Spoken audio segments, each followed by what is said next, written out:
पप्रच्छोद्विग्नमानसः गावल्गणे क्व नस्तातु वृद्धो हीनश्च नेत्रयोः। चिंता से पूरित महाराज युधिष्ठिर संजय की ओर मुड़े, जो वहीं पर बैठे थे, और उनसे पूछा, हे संजय, हमारे वृद्ध तथा अंधे ताऊ कहाँ हैं? युधिष्ठिर के मन में ये सब परिस्थिति देखकर काफी कुतर्क आने लग गए थे। जैसे अम्बा च हतपुत्रार्ता पितृव्यः क्व गतसुरे अपि मय्यकृत प्रज्ञे हतबन्धुः सभार्यया आशंसमानः शमलं गंगायां दुःखितोपत। मेरे शुभचिंतक चाचा विदुर जी तथा अपने सभी पुत्रों के निधन से अत्यंत शोकाकुल माता गांधारी कहां पर है? मेरे ताऊ धृतराष्ट्र भी अपने समस्त पुत्रों तथा पौत्रों की मृत्यु के कारण शोकार्त थे, दुखी थे। निसंदेह मैं अत्यंत कृतज्ञ हूं। अतएव क्या वे लोग मेरे अपराधों को अत्यंत गंभीर मानकर अपनी पत्नी सहित गंगा में तो कूद नहीं पड़े ना?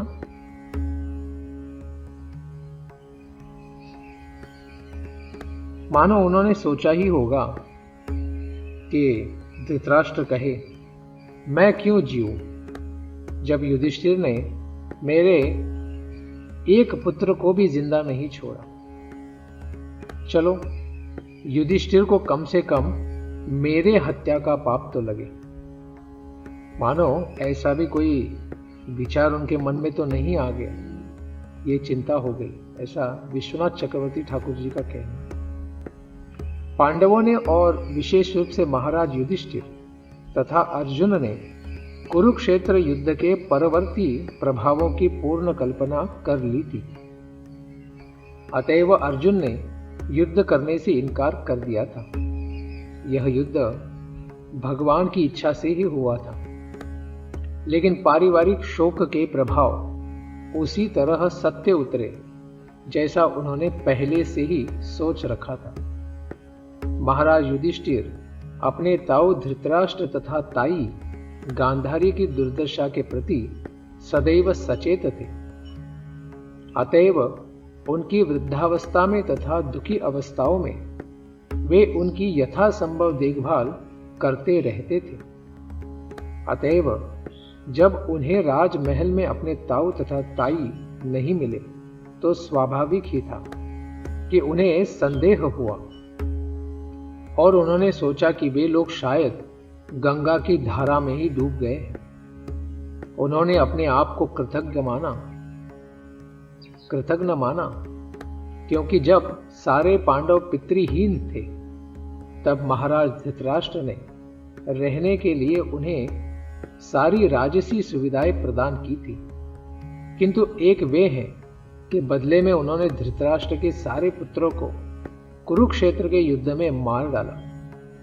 पुण्यात्मा के रूप में महाराज युधिष्ठिर ने अपने सारे अपरिहार्य दुष्कर्मों पर विचार किया, किंतु उन्होंने कभी भी अपने ताऊ तथा उनके दल के दुष्कर्मों के विषय में नहीं सोचा, केवल अपनी गलती के बारे में ही सोच रहे। ये उनकी महानता है। धृतराष्ट्र भगवान की इच्छा से ही अपने दुष्कर्मों के फल में गलती होने के कारण उसकी ही सजा भुगत रहे थे, लेकिन महाराज युधिष्ठिर अपने अपरिहार्य दुष्कर्मों के विषय में ही सोच रहे थे। एक श्रेष्ठ महान व्यक्ति तथा भगवत भक्त का ऐसा ही स्वभाव होता है। एक भक्त कभी भी दूसरों में दोष नहीं निकालता, अपितु अपने ही दोषों को खोजने का प्रयास करता है और जहां तक संभव होता है उन्हें सुधारने का प्रयास भी करता है और इसी के लिए हमेशा प्रार्थना भी करता है। यह स्वाभाविक ही था, क्योंकि युधिष्ठिर महाराज तो धर्मराज के पुत्र हैं, स्वयं धर्मराज कहे जाते हैं, तो धर्मराज तो धर्म की ही बात सोच सकते हैं। पितुर्यपरते पांडौ सर्वान्नः सुहृद शिशून् अरक्षतां व्यसनतः पितृव्यौ क्व गता वीतः। जब मेरे पिता पांडु की मृत्यु हो गई और हम सभी छोटे छोटे बालक थे, तो इन दोनों चाचा ताऊ ने हमें समस्त प्रकार की विपत्तियों से बचाया था। वे सदैव हमारे शुभ चिंतक रहे।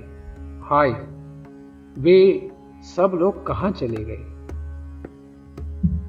इस प्रकार से संजय से परीक्षा की कि ये लोग कहां पर हैं। तो संजय ने क्या उत्तर दिया, सूत गोस्वामी बताते हैं। सूत उवाच कृपया स्नेह वैक्लव्यात् सूतो विरहदर्शितः विरहकर्षितः आत्मेश्वरम् अचक्षाणो न प्रत्याहाति पीड़ितः। सूत गोस्वामी ने कहा, करुणा तथा मानसिक क्षोभ के कारण संजय अपने स्वामी धृतराष्ट्र को न देखने से बड़े दुखी थे। अतएव वे महाराज युधिष्ठिर को ठीक से उत्तर नहीं दे सके। संजय दीर्घकाल तक महाराज धृतराष्ट्र के निजी सहायक रहे। अतएव उन्हें धृतराष्ट्र के जीवन का अध्ययन करने का बड़ा अवसर प्राप्त हुआ था। अतः जब उन्होंने देखा कि उनकी जानकारी के बिना ही धृतराष्ट्र घर से चले गए हैं, तो उनके शोक का कोई ठिकाना नहीं रहा, क्योंकि ऐसा कभी भी उनके जीवन में पहले अनुभव नहीं आया था। वे धृतराष्ट्र के प्रति अत्यंत करुणामय थे, क्योंकि कुरुक्षेत्र युद्ध रूपी जुए में वे सर्वस्व, सारे पुरुष, पुत्र, धन हार चुके थे और अंत में राजा तथा रानी दोनों को ही हताशाही घर छोड़ देना पड़ा।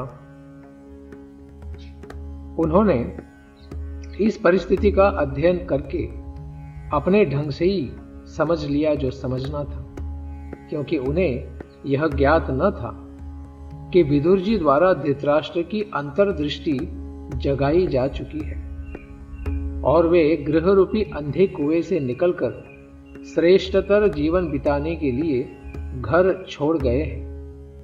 जब तक किसी को इस जीवन के त्याग के पश्चात श्रेष्ठतर जीवन की आशा नहीं होती, तब तक वह केवल कृत्रिम वेश में अथवा घर से बाहर रहकर सन्यासी जीवन में चिपका नहीं रह सकता। तो ये आध्यात्मिक उद्दीपन आवश्यक होता है भगवान की शरण में जाने के लिए, या फिर सारे भौतिक संसाधनों के सहायता के बिना आगे बढ़ने के लिए। इसमें कृत्रिमता काम नहीं करती, क्योंकि ये हृदय से ही वो भाव आना आवश्यक होता है। तो क्या इतने शोक विलाप में भी संजय कुछ बोल भी पाएंगे या नहीं? विमृज्या श्रुणिपाणिभ्याम विष्टभ्यात्मानमात्मना अजात शत्रुम प्रत्यूचे प्रवहो पादावनुस्मरन्। पहले उन्होंने बुद्धि द्वारा अपने मन को शांत किया, फिर अपने आश्रु पहुंचते हुए तथा अपने स्वामी धृतराष्ट्र के चरणों का स्मरण करते हुए वे महाराज युधिष्ठिर को उत्तर देने लगे। शोकातुर थे, लेकिन फिर भी अपने मन को संभालकर कुछ बोलने का प्रयास तो कर ही रहे हैं। संजय उवाच नाहं वेद व्यवसितं पित्रोर्वः कुलनंदन गांधार्या वा महाबाहु मुषितोऽस्मि महात्मभिः। मुषितः यानी मैं ठगा गया हूं, क्योंकि मेरे सोते सोते ही वो लोग बिना बताए चले गए हैं। संजय ने कहा, हे कुरुवंशी महाराज युधिष्ठिर, मुझे आपके दोनों ताऊ तथा गांधारी के संकल्प का कुछ भी पता नहीं है।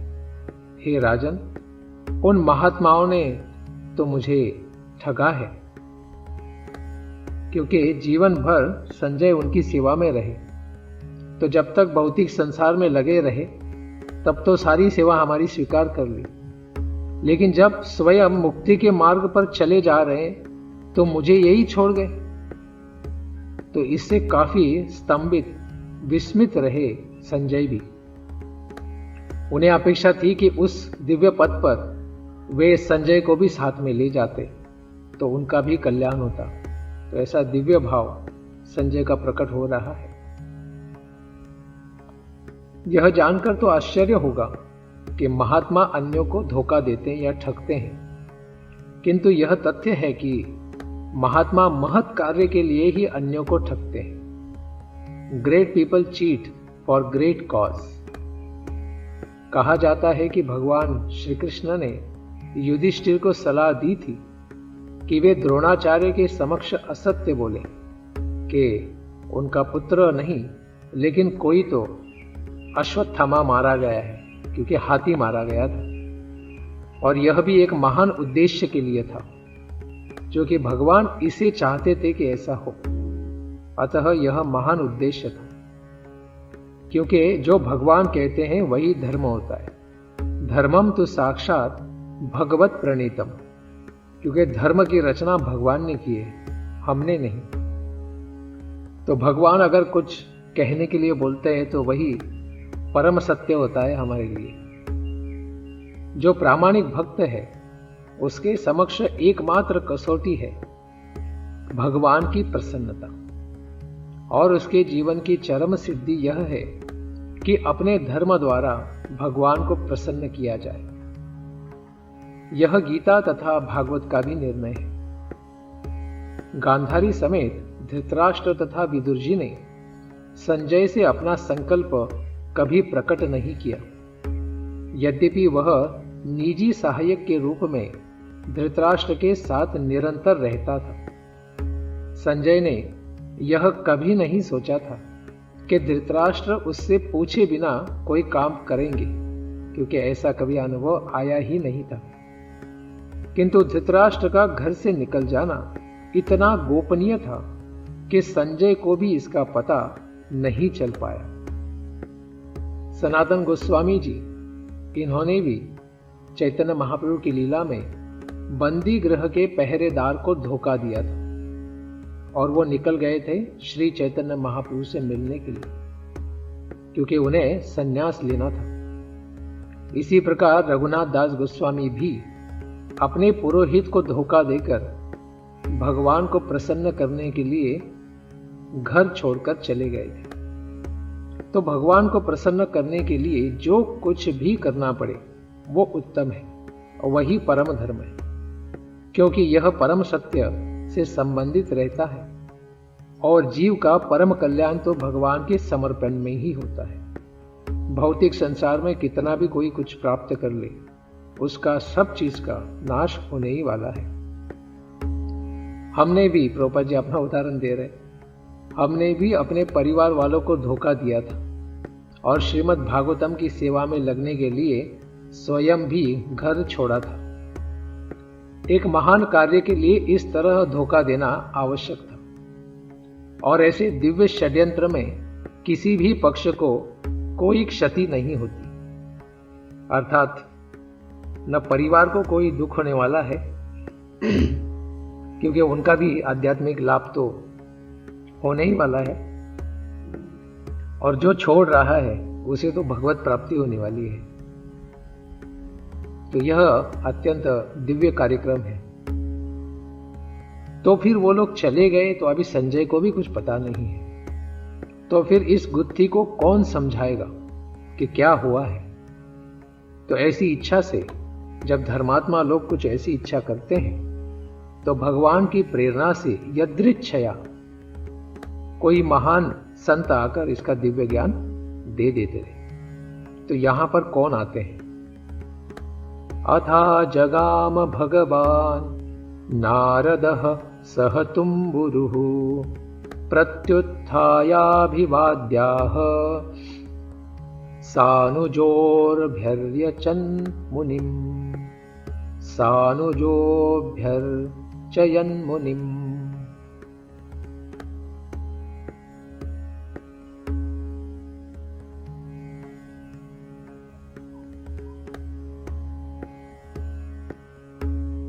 जब संजय इस प्रकार से बोल ही रहे थे तो शक्ति संपन्न दैवी पुरुष श्री नारद जी वहां पर अपना तंबूरा लेकर प्रकट हो गए। महाराज युधिष्ठिर ने अपने भाइयों समेत तुरंत अपने अपने आसन से उठकर उन्हें प्रणाम किया और उनका विधिवत स्वागत किया। देवर्षि नारद जी को यहां पर भगवान कहा गया है क्योंकि वे भगवान के परम विश्वसनीय भक्त हैं। जो लोग भगवान की प्रेमा भक्ति में लगे रहते हैं उन्हें श्री भगवान तथा उनके अत्यंत विश्वास पात्र भक्तों को एक ही जैसा माना जाता है क्योंकि दोनों आध्यात्मिक स्तर पर स्थित होते हैं। भगवान को ऐसे विश्वास पात्र भक्त अत्यंत प्रिय है क्योंकि वे श्री भगवान के यश का गुणगान करने के लिए अपनी विभिन्न क्षमता के अनुसार सर्वत्र विचरण करते रहते हैं और अभक्तों को भक्त बनाने के लिए सदा प्रयास करते रहते हैं जिससे उन्हें सचेतन स्तर पर लाया जा सके। वास्तव में कोई भी जीव अपनी वैधानिक स्थिति के कारण अभक्त नहीं हो सकता, किंतु जब कोई अभक्त या नास्तिक बन जाता है, भगवान की सत्ता को नहीं मानता है, तो यह समझना चाहिए कि वह व्यक्ति अपने जीवन की समुचित अवस्था में नहीं है। अपनी स्वरूप स्थिति को उसने खो दिया है। भगवान के विश्वास पात्र भक्त ऐसे मोहग्रस्त जीवों का उपचार करते हैं, अतएव वे श्री भगवान की नजरों में प्रिय माने जाते हैं। भगवान भगवद गीता में भी कहते हैं कि जो नास्तिकों तथा अभक्तों को भक्त बनाने के लिए भगवान की महिमा का प्रचार करते हैं, उनसे अधिक प्रिय उन्हें अन्य कोई नहीं है। भविता नचमे तस्मात् अन्यहा प्रियतरो भुवि। न भूतकाल में कोई इतना मुझे प्रिय था, न वर्तमान में है, न भविष्य में इससे अधिक कोई मुझे प्रिय हो सकता है जो मेरे इस दिव्य ज्ञान का प्रचार करता है।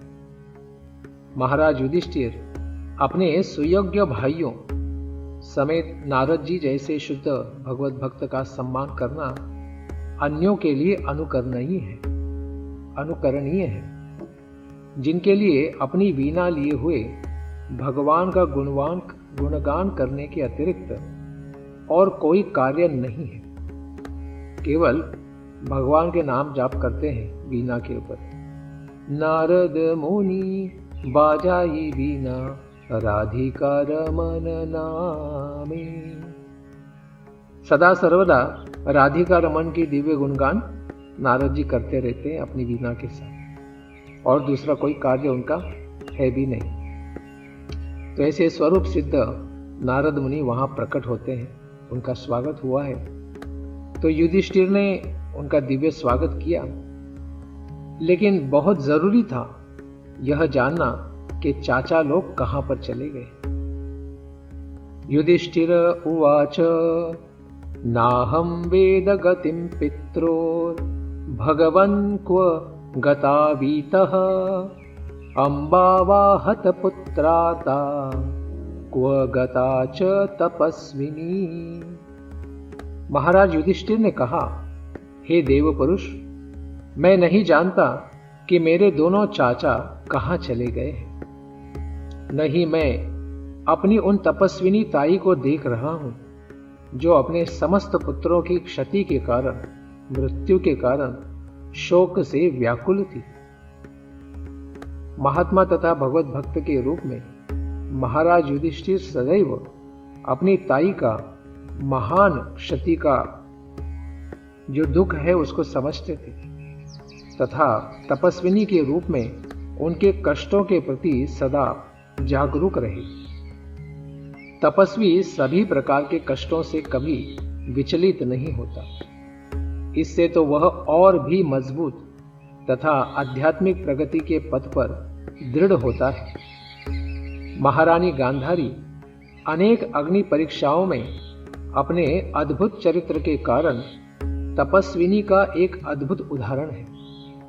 वे माता, पत्नी तथा तपस्विनी के रूप में एक आदर्श महिला थी और विश्व के इतिहास में ऐसे चरित्र वाली महिला विरले ही पाई जाती है। दुर्लभ उदाहरण है इनका। पति अंधे होने पर उन्होंने खुद ही आजन्म आंखों के सामने पट्टी बांध ली और वो जब तपस्या के लिए निकले तो स्वयं भी जो अंधत्व लिया है वो भी उनके साथ चली गई। तो कितनी श्रेष्ठ है।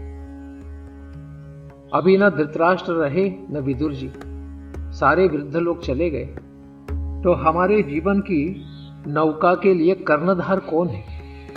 कौन हमें आगे बढ़ाएगा? तो आप ही हैं नारद जी। कर्णधार इवा पारे भगवान पारदर्शकः अथा बभाषे भगवान नारदो मुनिसत्तमः। आप ही नारद जी इस अपार समुद्र में जहाज के कप्तान सदृश हैं और आप ही हमें अपने गंतव्य का मार्ग दिखा सकते हैं। इस प्रकार से संबोधित किए जाने पर देव पुरुष भक्तों में सर्वश्रेष्ठ चिंतक देवर्षि नारद जी कुछ कहने लगे। दार्शनिक चिंतन कई प्रकार के होते हैं, किंतु इनमें से सबसे बड़े वे हैं जिन्होंने भगवान का दर्शन पा लिया है, अर्थात उत्तम अधिकारी। तो नारद मुनि ने भगवान का साक्षात दर्शन प्राप्त किया था और भगवान की प्रेमामयी दिव्य सेवा में अपने आप को समर्पित कर दिया था।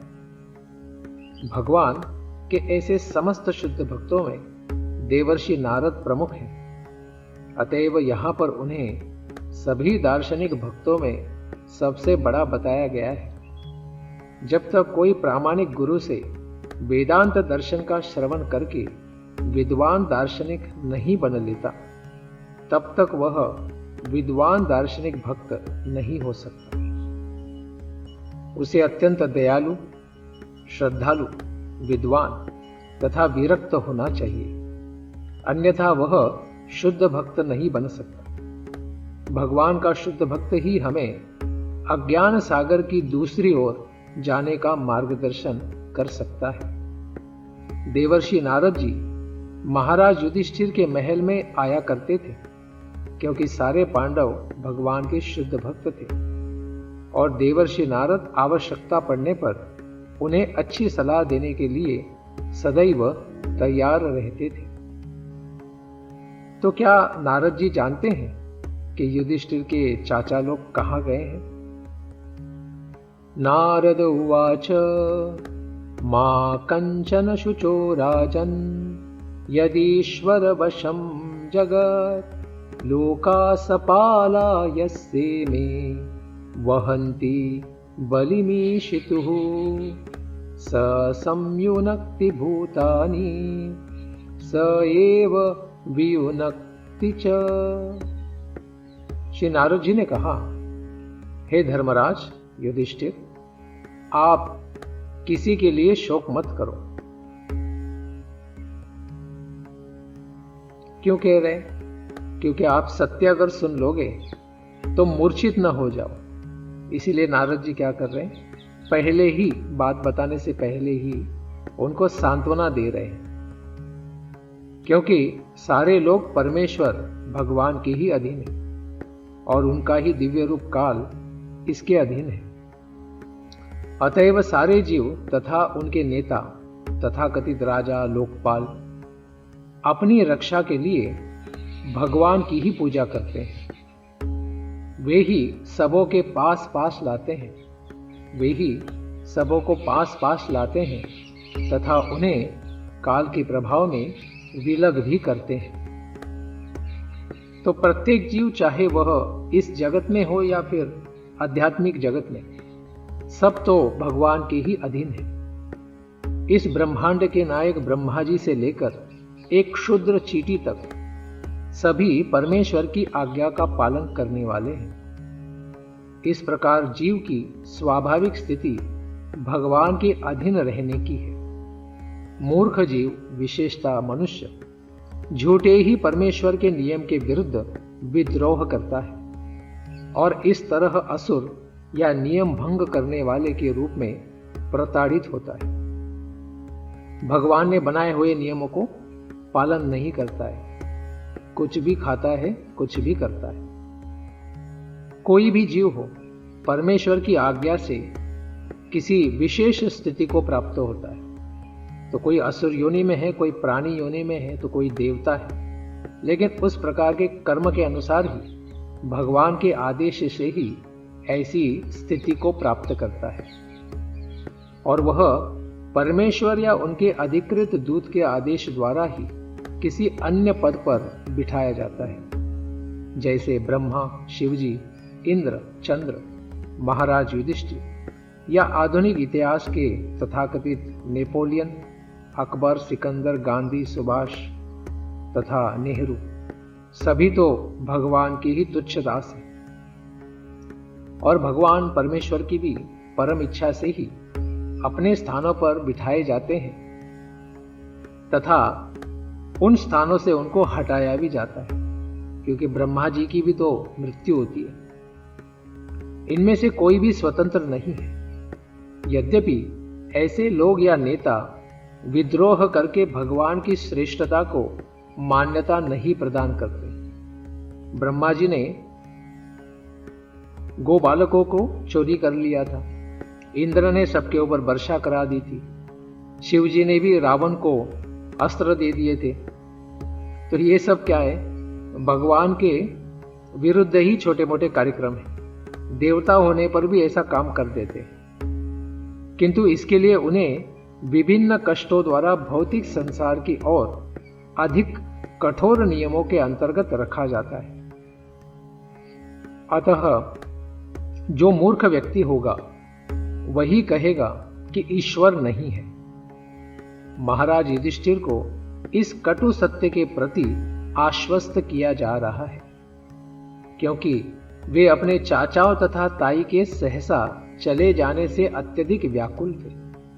महाराज धृतराष्ट्र को यह स्थिति उनके पूर्व कर्मों के अनुसार प्राप्त हुई थी। वे भूतकाल में तमाम कष्ट भोग चुके थे या सुख पा चुके थे, लेकिन सौभाग्य से उन्हें विदुर जी जैसा छोटा भाई प्राप्त हुआ था और उन्होंने उनके उपदेश से मोक्ष प्राप्त करने के लिए इस संसार के सारे कर्म के खातों को बंद करके गृह त्याग कर दिया था।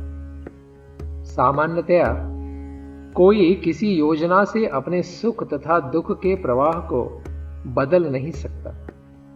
हर एक को काल के सूक्ष्म प्रबंध के अंतर्गत ही उन्हें उसी रूप में ग्रहण करना होता है। उनका प्रतिरोध करने से तो कोई लाभ नहीं होता। अतएव सर्वश्रेष्ठ बात तो यह है कि मनुष्य मोक्ष प्राप्त करने का प्रयत्न करे, और यह जन्म सिद्ध अधिकार मनुष्य को ही प्राप्त है। अब प्राणी और पशु, पंछी ये सब इस कार्य में नहीं प्रवृत्त होते हैं, क्योंकि सिर्फ मनुष्य के ही मन तथा बुद्धि अत्यंत विकसित होते हैं। इसीलिए मनुष्य जीवन अत्यंत श्रेष्ठ है 84 लक्ष योनियों में। इस मनुष्य जीवन में मोक्ष लाभ के लिए मनुष्य को ही विभिन्न वैदिक आदेश उपलब्ध है। इसीलिए कहते हैं, धर्मेण हीन पशुभिः समान। जो धर्म का पालन नहीं करता है, प्राणी की तरह जीता है, तो वो पशु ही है, वो मनुष्य नहीं। जो कोई उन्नत बुद्धि के इस सुअवसर का दुरुपयोग करता है, वह अधम है और उसे इसी जीवन में या भविष्य में विभिन्न प्रकार के कष्ट मिलते हैं। यही तरीका है जिससे श्री भगवान सब पर नियंत्रण रखते हैं कि हर एक को मृत्यु रखिए। जो भी कर्म के चिट्ठे में उसने जमा किया है, काल के प्रभाव में एक ही क्षण में सब कुछ छीन लिया जाता है और पुनः दूसरा जीवन देकर पुनः एक एक रुपया जमा करना पड़ता है। यही भगवान की परम सत्ता इस संसार में भी हम दर्शन कर सकते हैं। तो समझने में आसानी हो, इसके लिए अभी दृष्टांत देकर समझाते हैं नारद जी। यथा गावो नसी प्रोतास तन्त्याम बद्धाश्च दामभिः वाक्तन्त्याम नामभिर्बद्धा वहन्ति बलिमीशितुः। जिस प्रकार गाय या बैल एक लंबी रस्सी से नाक से नथनी या नत्थी होकर बंधन में रहता है, उसी तरह दूसरा उदाहरण, मनुष्य वर्णाश्रम धर्म के अनेक उपाधियों से बंध कर परमेश्वर के आदेशों का पालन करने के लिए बद्ध है।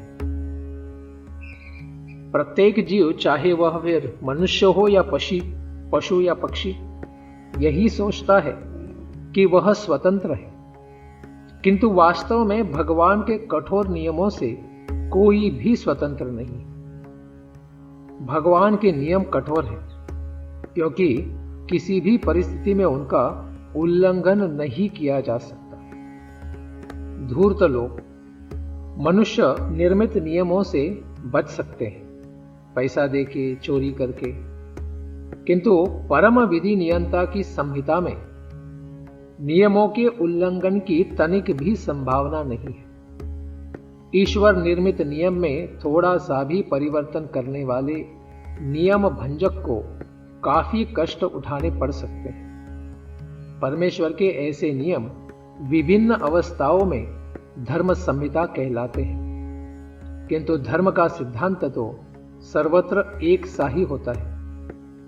जैसे अवैध स्त्री संग करने वाले को एड्स हो ही जाता है, तंबाकू खाने वाले को कैंसर हो ही जाता है, चोरी करने वाले को पुलिस पकड़ ही लेती है या कोई मार भी देता है। तो ये सब संसार में कैसे हो रहा है? ये अपने आप में सिद्ध करता है कि यहां पर एक परम सत्ता कार्य कर रही है, वरना ऐसा होता ही नहीं। इसीलिए परमेश्वर के आदेशों का पालन सबको करना चाहिए। ऐसी ही भौतिक जगत की दशा है। सभी जीवों ने इस भौतिक संसार में अपनी रुचि से बद्ध जीवन का खतरा मोल ले रखा है और इस तरह वे प्रकृति के नियमों द्वारा जकड़े हुए हैं।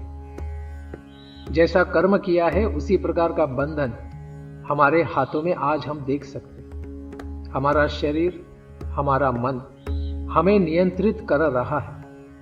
यही पूर्व कर्म के दोषों का दर्शन हम कर सकते हैं और इस बंधन से छूटने की एकमात्र विधि यही है कि परमेश्वर की आज्ञा का पालन किया जाए। 4 नियमों का पालन किया जाए। कोई भी अवैध संग नहीं, जुआ नहीं, मांसाहार नहीं और व्यसन नहीं, और भगवान के दिव्य नामों का जाप और एकादशी व्रत का पालन। और जो एकादशी व्रत का पालन नहीं करेंगे उन्हें फिर नारकीय जीवन पुनः और एक बार लेना ही पड़ेगा। इस प्रकार से भगवान की सत्ता को जब तक हम ललकारते रहेंगे तब तक हम इस संसार से बाहर निकलने का विचार भी नहीं कर सकते। लेकिन माया के चंगुल से मुक्त होने के बजाय मूर्ख लोग विभिन्न पद नामों से और अधिक बंध जाते हैं और तथाकथित ब्राह्मण, क्षत्रिय, वैश्य, शूद्र, हिंदू, मुसलमान, भारतीय, यूरोपीय, अमेरिकी, चीनी इत्यादि स्वयं के नाम बना लेते हैं और इस तरह वे अपने अपने तथाकथित शास्त्रों या विधानों के प्रभाव में परमेश्वर के आदेशों का पालन करते हैं। राज्य के संवैधानिक नियम धार्मिक संहिता के अपूर्ण प्रतिरूप है। बहुत सारे तो गलत ही हैं। धर्मनिरपेक्ष तथाकथित राज्य या ईश्वर विहीन राज्य नागरिकों को ईश्वरीय नियमों को तोड़ने की छूट देते हैं, किंतु राज्य के नियमों का उल्लंघन करने से उन्हें रोका जाता है।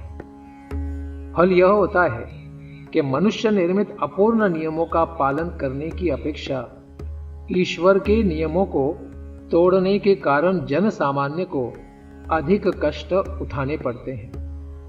प्रत्येक व्यक्ति भौतिक जगत के विधान की परिस्थिति के अंतर्गत अपूर्ण है और इसकी तनिक भी संभावना नहीं है कि भौतिकता में सर्वाधिक उन्नत व्यक्ति भी पूर्ण विधान का पालन कर सके।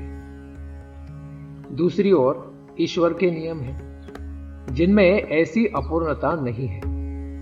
यदि नेताओं को भगवान के नियमों की शिक्षा दी जाए तो उद्देश्यहीन व्यक्तियों की काम चलाओ विधानसभा बनाने की कोई आवश्यकता ही न रहे। मानव निर्मित काम चलाओ नियमों में परिवर्तन की आवश्यकता तो रहती है, लेकिन ईश्वर निर्मित नियमों में नहीं, क्योंकि वे परम पूर्ण भगवान द्वारा पूर्ण बनाए गए हैं। धर्म संहिताएं या शास्त्रीय आदेश जीव की विभिन्न दशाओं को देखते हैं, ईश्वर के मुक्त प्रतिनिधियों द्वारा बनाए गए हैं और सारे जीव भगवान के ही आदेशों का पालन करके संसार बंधन से मुक्त हो जाते हैं। किंतु जीव की वास्तविक स्थिति तो परमेश्वर के सनातन सेवक की ही है। अपनी मुक्त अवस्था में वह दिव्य प्रेम से भगवान की सेवा करता है और पूर्ण स्वतंत्रता का जीवन बिताता है, कभी कभी भगवान के समान स्तर पर तो कभी कभी उनसे भी बढ़कर सेवा में। लेकिन इस बद्ध जीवन भौतिक जगत में प्रत्येक जीव अन्य जीवों के ऊपर प्रभुता जमाना चाहता है, कंट्रोल दिखाना चाहता है। इस तरह माया के भ्रम से यह प्रभुत्व जताने की प्रवृत्ति बद्ध भौतिक जीवन के आगे आगे बढ़ते रहने का ही कारण बनती है। अतएव जब तक जीव सनातन सेवक भाव की मूल स्थिति को पुनः प्राप्त करके भगवान की शरण ग्रहण नहीं करता, तब तक वह इस भौतिक जगत से अधिकाधिक बद्ध ही होता जाता है। यही भगवत गीता तथा संसार के अन्य सभी मान्य शास्त्रों का अंतिम उपदेश है। जैसे गाय को पहले एक रस्सी, छोटी रस्सी से मुंह को और नाक को बांधा जाता है और फिर दूसरी रस्सी से उसको खूंटे को बांधा जाता है, उसी प्रकार मनुष्य को पहले वर्णाश्रम के दिए हुए जो नियम या उपाधियां हैं उनसे बांधा जाता है। ब्राह्मण, क्षत्रिय, वैश्य, शूद्र, सन्यासी, वानप्रस्थ, गृहस्थ, ब्रह्मचारी, ये उपाधियों से पहले बांधा जाता है और ये उपाधियां फिर भगवान से प्रकट होने वाले जो वेद हैं, इन वेदों की दूसरी लंबी रस्सी से जोड़ा जाता है और फिर ये सब खूंटे को जोड़े जाते हैं। वो खूंटा है भगवान के चरण कमल। यही परिपूर्ण व्यवस्था है और अगर इस व्यवस्था का पालन न किया जाए और गाय को ढीला कर दिया जाए या बैल को, सांड को ढीला कर दिया जाए तो वह स्वयं का भी नाश करेगा और दूसरों का भी नाश करेगा। तो एक खेल का उदाहरण देकर इसको और समझाने का प्रयास किया जा रहा है नारद मुनि द्वारा। यथा क्रीडोपस्काराणां संयोग विगमाविह इच्छया क्रीडितुः स्यातां तथैवेश्योच्छया नृणाम्। तो कौन सी क्रीड़ा है? ये खास क्रीड़ा है शतरंज की। जिस प्रकार खिलाड़ी अपनी इच्छानुसार खिलौनों को सजाता है तथा बिगाड़ता है, उसी तरह भगवान की परम इच्छा मनुष्यों को पास पास लाती है और उन्हें विलग भी कर देती है। हमें यह निश्चित रूप से समझ लेना चाहिए कि हम जिस पद पर अभी हैं वह हमारे अपने ही विगत कर्मों के अनुसार परम इच्छा द्वारा नियोजित है। परमेश्वर प्रत्येक जीव के हृदय में परमात्मा के रूप में स्थित है, जैसा कि भगवत गीता में बताया गया है। अतएव वे हमारे जीवन की प्रत्येक अवस्था की गतिविधियों को जानते रहते हैं। वे हमें किसी विशेष पद पर बिठाकर हमारे कर्मों का फल प्रदान करते हैं। धनी मनुष्य का बच्चा संपन्नता के बीच ही जन्म लेता है, किंतु धनी मनुष्य के पुत्र के रूप में आने वाला बच्चा इस स्थान के योग्य था। अतः यह स्थान उसे ईश्वर की इच्छा से मिलता है।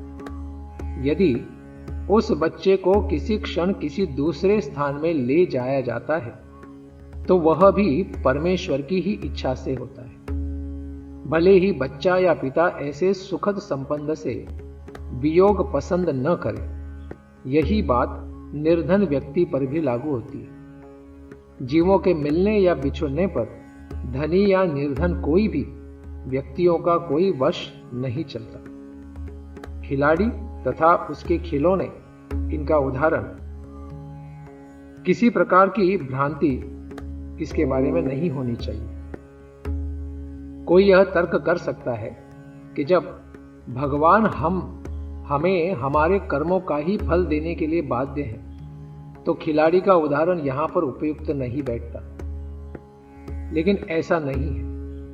हमें यह सदैव स्मरण रखना चाहिए कि भगवान की ही इच्छा परम है और वे किसी नियम से बंधे नहीं हैं।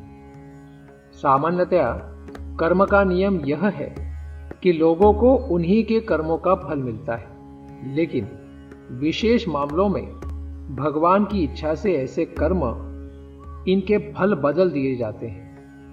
लेकिन यह बदलाव भगवान की इच्छा से ही आ सकता है, अन्य किसी से नहीं। अतएव इस श्लोक में दिया गया खिलाड़ी का उदाहरण सर्वथा उपयुक्त है, क्योंकि भगवान जो कुछ चाहते हैं उसे करने के लिए परम स्वतंत्र हैं, और चूंकि वे सभी प्रकार से पूर्ण हैं, अतएव उनके कर्मों या फलों में कोई त्रुटि नहीं रहती। जब किसी शुद्ध भक्त का मामला आता है तब कर्म फलों में ये परिवर्तन विशेष रूप से परमेश्वर द्वारा किए जाते हैं। भगवत गीता में भी आश्वासन दिया गया है कि भगवान अपने उस शुद्ध भक्त के सारे पाप और उनके पाप फलों से उनको बचा लेते हैं, जिसने उनके चरणों में शरण ग्रहण कर ली है। इसमें कोई संदेह नहीं है। विश्व के इतिहास में ऐसे सैकड़ों उदाहरण भी मिलते हैं जहां पर भगवान द्वारा कर्मफल लोगों के बदल दिए गए हैं।